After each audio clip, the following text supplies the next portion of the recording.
হিজবুল্লাহর হামলায় 2 দিনে $1 বিলিয়ন বেশি ক্ষয়ক্ষতি ইসরায়েলের। লেবাননে বেসামরিক নাগরিকদের লক্ষ্য করে টানা 1 সপ্তাহের বেশি সময় ধরে হামলা চালিয়ে আসছে দখলদার ইসরায়েল। জবাবে ইসরায়েল জুড়ে সামরিক স্থাপনাগুলো লক্ষ্য করে পাল্টা হামলা চালাচ্ছে লেবানন প্রতিরোধকারী হিজবুল্লাহ। এসব হামলায় শুধুমাত্র 2 দিনে ইসরায়েলের আনুমানিক 4 বিলিয়ন শেকেল ইসরায়েলি মুদ্রা বা 1.7 বিলিয়ন মার্কিন ডলারের ক্ষয়ক্ষতি হয়েছে।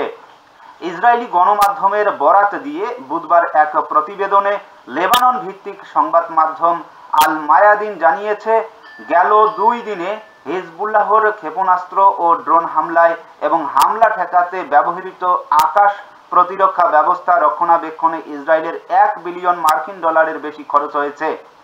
তেল আবিব ভিত্তিক নিরাপত্তা পরিষেবা শিন বেটের একজন সাবেক কর্মকর্তাকে উদ্ধৃত করে ইসরায়েলি গণমাধ্যম বলেছে যে মধ্য ইসরায়েলি ক্ষেপণাস্ত্র নিক্ষেপ করার বিষয়ে হিজবুল্লাহর সক্ষমতাকে অবমূল্যায়ন করা উচিত নয়। এসব হামলায় ব্যাপক ক্ষয়ক্ষতির মুখে পড়েছে নেতানিয়াহু সরকার। গেল 1 সপ্তাহে জায়নবাদীদের জাতীয় গোয়েন্দা সংস্থা মোসাদের সদর দপ্তর সহ ইসরায়েল জুড়ে অসংখ্য সামরিক স্থাপনায় হামলা চালিয়েছে হিজবুল্লাহ।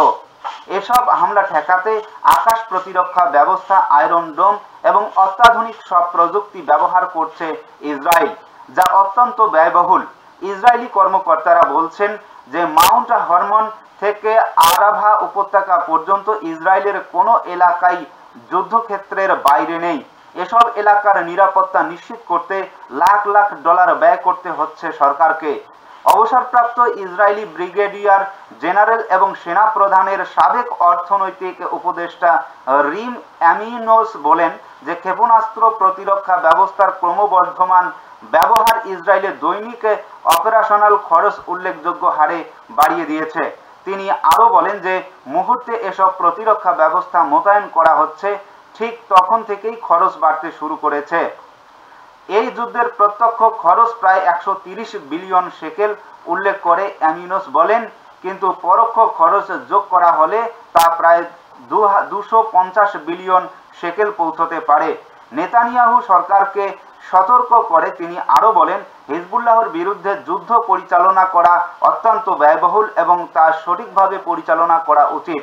এদিকে ইসরায়েলি ব্রডকাস্টিং কর্পোরেশন KAN এক প্রতিবেদনে জানিয়েছে যে গেল সোমবার লেবানন হামলা চালাতে ইসরায়েলের প্রায় 650 বিলিয়ন শেকেল বা 173 বিলিয়ন মার্কিন ডলার খরচ হয়েছে। টানা হামলায় একই হারে অর্থ খরচ হচ্ছে। প্রতিবেদনে বলা হয়েছে যে এই যুদ্ধ ইসরায়েলের অর্থনৈতিক প্রবৃদ্ধিকে মারাত্মকভাবে ক্ষতিগ্রস্ত করছে, যার ফলে ভবিষ্যতে ইসরায়েলি সামরিক বাহিনী আরও জটিল পরিস্থিতির মুখে পড়বে। এর আগে গেল বছরের অক্টোবর মাসের 7 তারিখে ইসরায়েলে 1 দশকের সবচেয়ে বড় সামরিক অভিযান চালায় গাজার হামাস সরকার। এর পরপরই গাজায় বিমান হামলা ও স্থল অভিযান শুরু করে ইসরায়েল। এই আগ্রাসনে 41,000-এর বেশি ফিলিস্তিনি নিহত হয়েছেন, যাদের অধিকাংশই নারী ও শিশু। এছাড়া আহত হয়েছেন 1 লাখের বেশি মানুষ। চলমান এ গণহত্যার প্রতিবাদে ইসরায়েলের বিরুদ্ধে যুদ্ধ ঘোষণা করেছে হিজবুল্লাহ। এর জেরেই লেবাননের বেসামরিক নাগরিকদের লক্ষ্য করে টানা 1 সপ্তাহের বেশি সময় ধরে সন্ত্রাসী হামলা চালিয়ে আসছে বলে মতামত জ্ঞাপন করছে লেবানন। নিহতের সংখ্যা এরই মধ্যে 700 ছড়িয়েছে। অন্তত 5,000 লেবাননিজ গুরুতর আহত হয়েছেন বলে খবর।